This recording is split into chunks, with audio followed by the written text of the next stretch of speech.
పండితులు రమేష్ విశ్లేషణలో సుమతీ శతకంలోని ఒక మంచి పద్యాన్ని, దానిలోని జ్ఞానాన్ని చూద్దాం.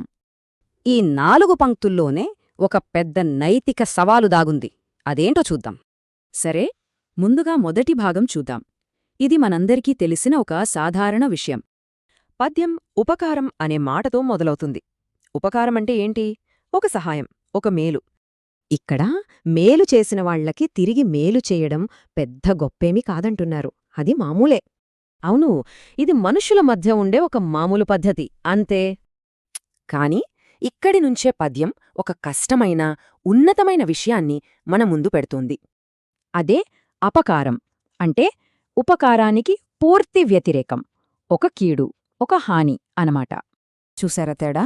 ఒకటేమో అందరూ చేసేది, రెండోది చాలా అసాధారణమైనది. అవును, మనకు కీడు చేసిన వాళ్లకి కూడా మేలు చెయ్యడమే ఈ పద్యంలోని అసలైన సవాలు. మరి అలా చెయ్యగలిగేవాళ్లని ఏమంటారు? పద్యం వాళ్లకో పేరు పెట్టింది. వాళ్లే నేర్పరి. అంటే గొప్ప నైపుణ్యం, మంచి గుణం ఉన్నవాళ్లన్నమాట. అంతేకాదు, ఈ నేర్పరి ఎలా ప్రవర్తిస్తాడో కూడా చెప్పారు. ఇది చాలా ముఖ్యం.